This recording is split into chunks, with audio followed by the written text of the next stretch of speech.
Buenos días con todos, miembros del jurado, profesores, compañeros y personal administrativo que también nos están apoyando hoy. Quiero primero dar gracias a Dios por este tiempo que nos ha permitido para poder avanzar el tema de la maestría. Bueno, hoy día el tema que voy a presentar es acerca del trasfondo teológico de la perspectiva del templo en el Nuevo Testamento. Para mí es muy grato porque yo siempre quería buscar acerca del significado del templo. Y en este caminar de los 2 años de maestría, 2 años y medio de maestría, he tenido diferentes profesores que ellos han mostrado diferentes fuentes. Gracias a esto es que he podido armar esta tesis, esta nueva hipótesis. Ahora, el contenido que se va a tratar hoy es, número uno, el resumen, problema, objetivos, marco teórico, evidencia apócrifa del templo en el periodo intertestamentario, evidencia del templo en el Nuevo Testamento, conclusión, recomendaciones, bibliografía, matriz de consistencia, matriz de categorización. Todo esto está basado en el sistema de APA 2007. El resumen que puedo dar en medio de esta investigación es que estamos viviendo en una sociedad que desde una perspectiva secular, la Iglesia de Cristo se ha visto mal interpretada.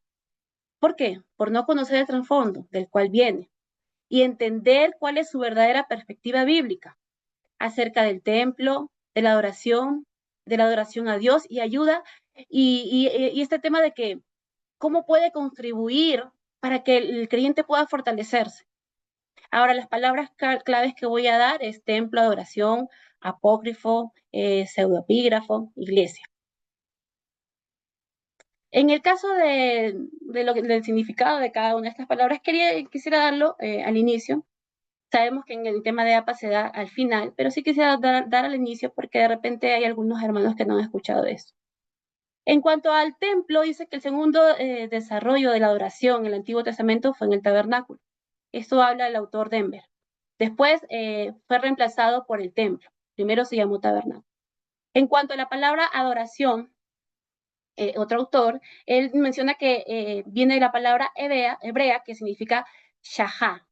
Y esto quiere decir inclinarse, doblegarse, hacer una reverencia. Otra palabra que dice que está en el Nuevo Testamento es proscuneo, que significa postrarse ante la deidad o soberano. Ahora, para dar significado de lo que es apócrifo, quiere decir que está fuera del canon.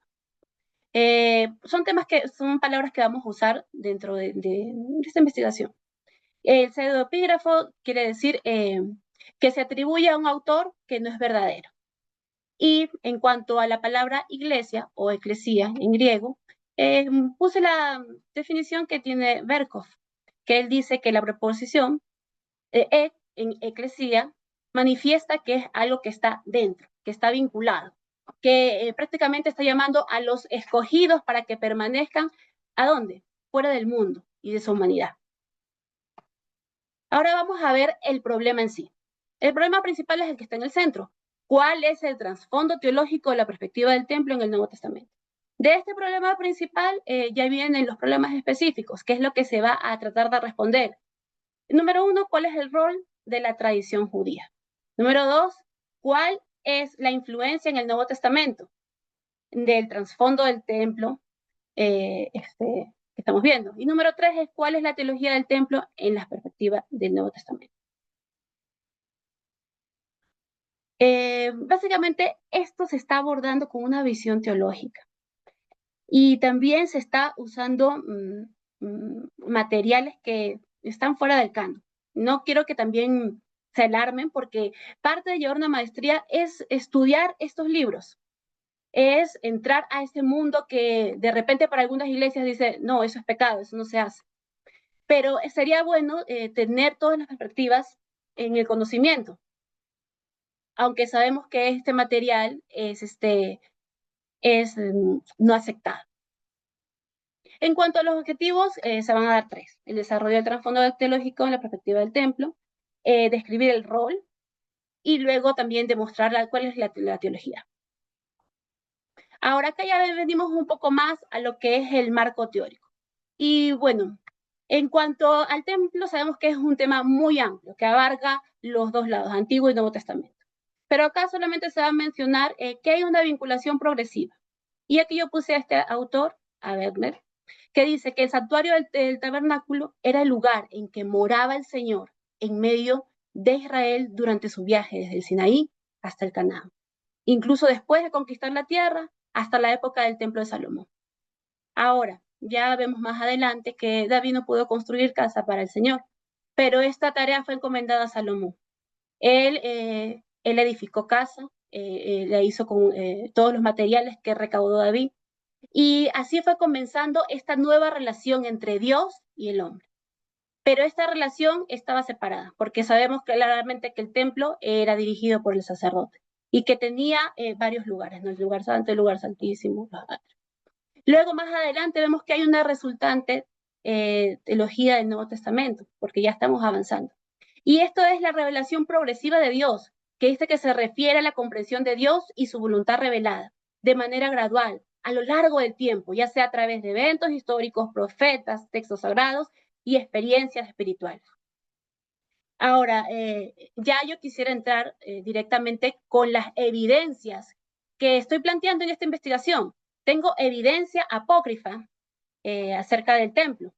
No quiero que nadie se escandalice, se asuste, pero conocer lo que ellos mencionaban o ver en qué momento estaban viviendo o entender cuál era su pensamiento o escatológico de la época, nos va a ayudar a entender cómo fue que resultó este Nuevo Testamento, con qué pensamiento ellos venían. Y acá yo voy a entrar con Macabeos. Dice que el autor de Macabeos, la obra posiblemente era de un judío de Palestina, dice. Macabeos 1 y 2. Un autor habla de que en el año 143, después de haber vencido a Egipto, Antíoco vino contra Israel y subió a Jerusalén con su ejército. Entró altivo en el santuario, arrebató el altar de oro, el candelabro de las luces con todos sus útiles, sus utensilios, la mesa de la proposición, las tazas de las libaciones. Y acá vemos que hay una tensión y se desata una batalla en el año 1167. Ahora, ¿y qué evidencia podemos encontrar con este libro? Que es lo que dice acá. Después de 2 años de interrupción, purificado el templo, erigieron otro altar y con fuego sacado de pedernales ofrecieron sacrificios, encendieron de nuevo las luces, quemaron el incienso y presentaron los panes de la proposición. También tenemos una evidencia que habla acerca de la literatura apocalíptica judía. Y en este autor, ahí yo quisiera un poquito detenerme y decir que básicamente me basé en Apocalipsis de Barú. Recuerdo tanto que en ese tiempo el profesor Stephen, él nos hizo buscar información acerca de nuestro tema en todas las obras de Diez Macho. Y quien hablaba acerca de la literatura apocalíptica judía era el Apocalipsis de Barú. Dice que este libro dice que desarrolla temas religiosos y también sociales. Y en cuanto a lo que menciona, dice que el templo era parte de la identidad nacional. Ellos querían buscar cómo era el sentir que venga un rey y los rescate también, porque ellos estaban pasando calamidad. Entonces, eso de que muestra el aspecto religioso y social, también está plagado un poco con la imaginación. Por eso acá yo puse un breve fragmento de lo que menciona. Dice, sobre el templo y Apocalipsis de Barú, dice 10 machos. La destrucción de Jerusalén con los babilonios después de que los ángeles han sacado los vasos y utensilios sagrados. Más abajo dice, se nota la presencia angelical en el escenario de destrucción. Los ángeles hicieron como se les ordenó, y cuando demolieron los ángulos de la muralla, se escuchó una voz desde el interior del templo que decía, entrad enemigo, venid odiadores, que el que custodiaba la casa se ha marchado. Aún en ese tiempo podemos ver que siempre que Israel se alejaba del Señor, venían los saqueadores. Otra evidencia está en el rollo del templo de Qumran. Eso prácticamente lo llevamos con 2 profesores, el profesor Otero y el profesor Stephen también. Ya sabemos por medio de la historia que los primeros rollos se fueron encontrados en el Mar Muerto. Habían algo de 900 manuscritos. Y aquí quería poner un fragmento que dice 7 corderos, añales y cabritos, para la consagración del carnero cada día. O sea, prácticamente acá es un fragmento acerca de el tema de los ritos en el sacrificio. Ahora vamos a ver brevemente los escritos de Flavio Josefo.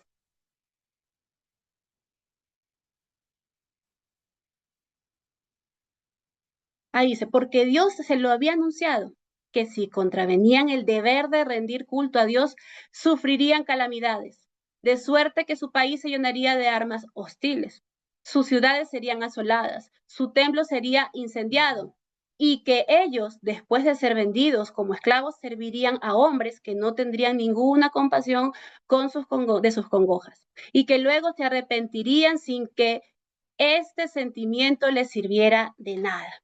Entonces vemos acá que él desarrolla su interpretación básicamente en qué? En los códigos de Moisés, en la ciudad santa, en el tema de la purificación y también, cómo no decir, en el acto de desobedecer a Dios y que vengan las calamidades. También estaba viendo que en una autobiografía del autor dice que Roma y sus dominios estaban gobernados por un príncipe, que fue Octavio Augusto. Y dice, en palabras de este autor Josefo, dice que fue parte de la guerra de los judíos en contra de Roma. Dicho evento culminó destruyendo el templo de Jerusalén. En otras palabras, dice que el historiador que trata de mostrar las guerras de los romanos, el dolor del pueblo, el sentimiento triste de la tiranía.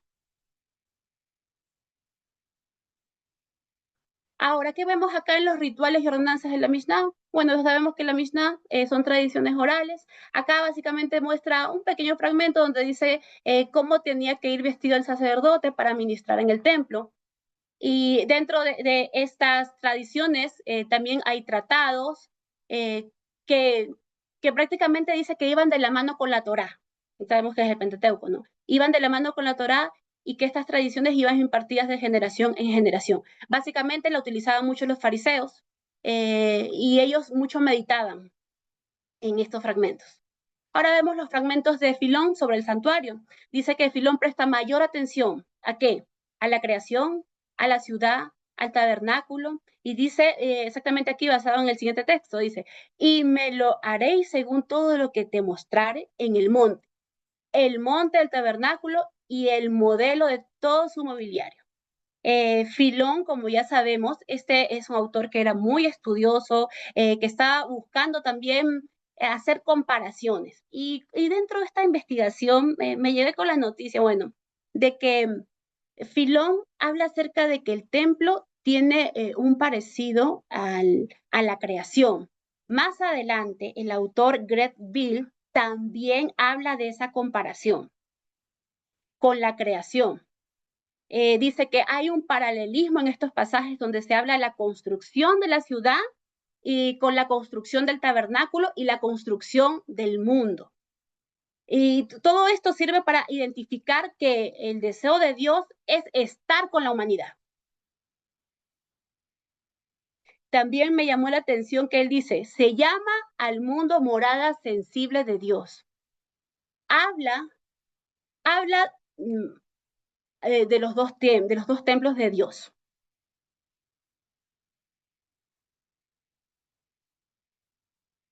Ahora, tengo de manera rápida, porque sé que ya el tiempo ya voló, una evidencia acerca de los libros canónimos, de los que ya están, los que nosotros estudiamos, están aceptados, y quiero comenzar diciendo pequeños fragmentos de lo que Jesús habló acerca del templo.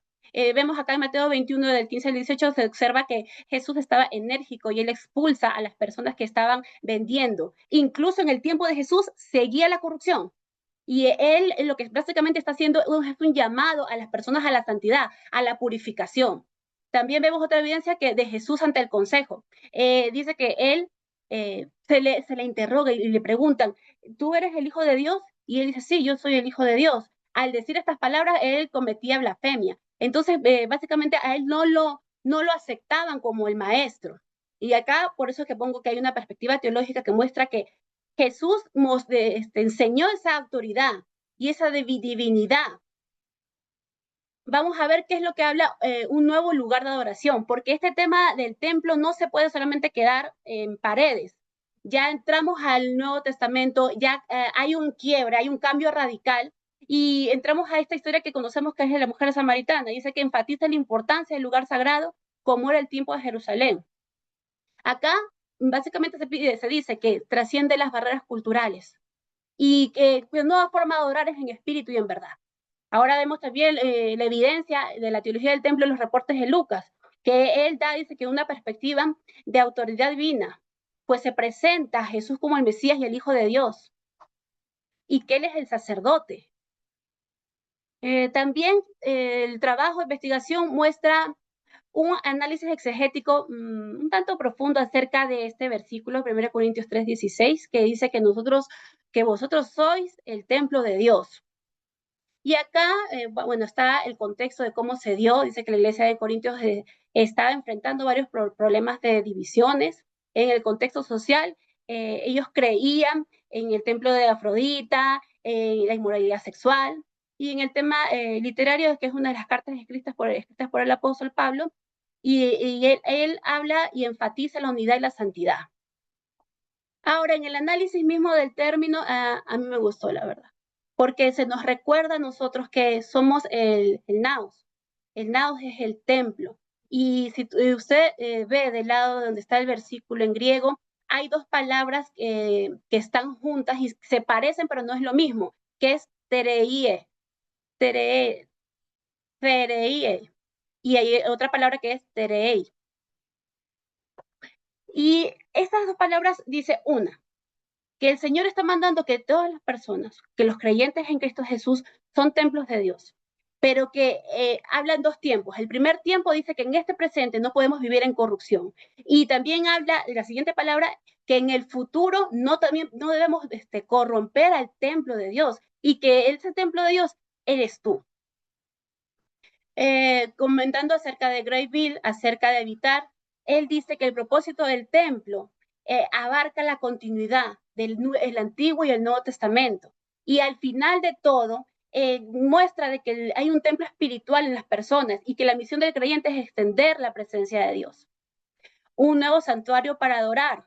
Hay un simbolismo que explica acerca del tabernáculo terrenal frente a la superioridad del sacrificio de Jesucristo. Entonces, básicamente dice que la obra de Jesucristo fue completa. Luego dice que el templo de adoración futura. Y acá nos llena de esperanza, porque nosotros tenemos una perspectiva de que el templo es un lugar físico, es unas paredes, pero no, nos damos cuenta que nosotros somos el templo, que tenemos dentro del Espíritu Santo y que un día tendremos una adoración futura.